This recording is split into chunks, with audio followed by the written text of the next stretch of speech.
தமிழ்நாட்டையே உலுக்கிய ஐடி ஊழியர் கவின் செல்வகணேஷ் கொலை வழக்கு சிபிசிஐடி விசாரணை தீவிரமடைகிறது. தூத்துக்குடி மாவட்டம் ஏரல் அருகே உள்ள ஆறுமுகமங்கலத்தைச் சேர்ந்த 27 வயதான கவின் செல்வகணேஷ் சென்னையில் உள்ள தனியார் ஐடி நிறுவனத்தில் இன்ஜினியராக பணியாற்றி வந்தார். கடந்த மாதம் பாளையங்கோட்டை அருகே உள்ள கேடிசி நகர் பகுதியில் அவரை முன்கூட்டியே திட்டமிட்டு அழைத்து வந்த பின் கொடூரமாக வெட்டி கொலை செய்யப்பட்ட சம்பவம் பெரும் பரபரப்பை ஏற்படுத்தியது. இந்நிலையில் பாளையங்கோட்டை போலீசார் வழக்கு பதிவு செய்து விசாரணை மேற்கொண்டனர்.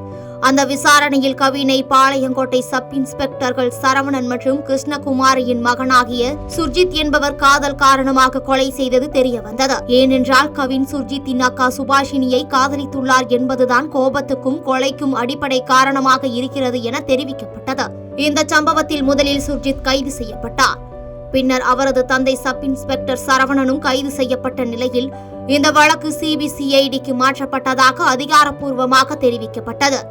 சிபிசிஐடி துணை போலீஸ் சூப்பரண்டு ராஜ்குமார் நவ்ரோஜ் தலைமையிலான விசாரணை குழு தடவாக அனைத்து கோணங்களிலும் விசாரணை மேற்கொண்டு வருகிறது. தற்போது தூத்துக்குடி மாவட்டம் கயத்தாரில் தங்கியிருந்த கவின் காதலியான சுபாஷினியிடம் தொடர்ந்து விசாரணை நடத்தப்பட்டது. கடந்த 2 நாட்களாக நாள் ஒன்றுக்கு 4 மணி நேரம் என நீண்ட நேரம் நடந்த விசாரணையில் கவினை யார் அங்கு வரவழைத்தார், அவர் எப்படி வந்தார், அங்கு யாருடன் பேசினார், அவரை அழைத்துச் சென்றது யார் என பல அடுக்கடுக்கான கேள்விகள் சுபாஷினியிடம் எழுப்பப்பட்டதாக தகவல் வெளியாகியுள்ளது. விசாரணை கண்ணோட்டத்தில் செல்போன் அழைப்புகள், மெசேஜ் விவரங்கள் மற்றும் ஜிபிஎஸ் டேட்டாக்கள் ஆய்வுக்குட்படுத்தப்பட்டுள்ளன. இதேவேளை சுர்ஜித்தின் நீதிமன்ற காவல் நேற்றுடன் முடிவடைந்ததைத் தொடர்ந்து மேலும் 14 நாட்கள் நீதிமன்ற காவல் நீட்டிக்கப்பட்டது.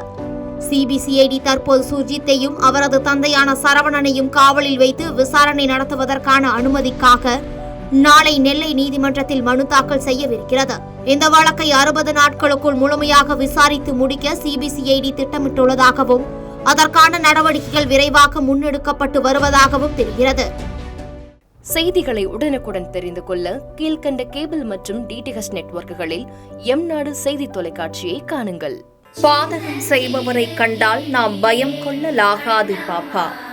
மோதி மிதித்துவிடு பாப்பா, அவர் முகத்தில் உமிழ்ந்துவிடு பாப்பா.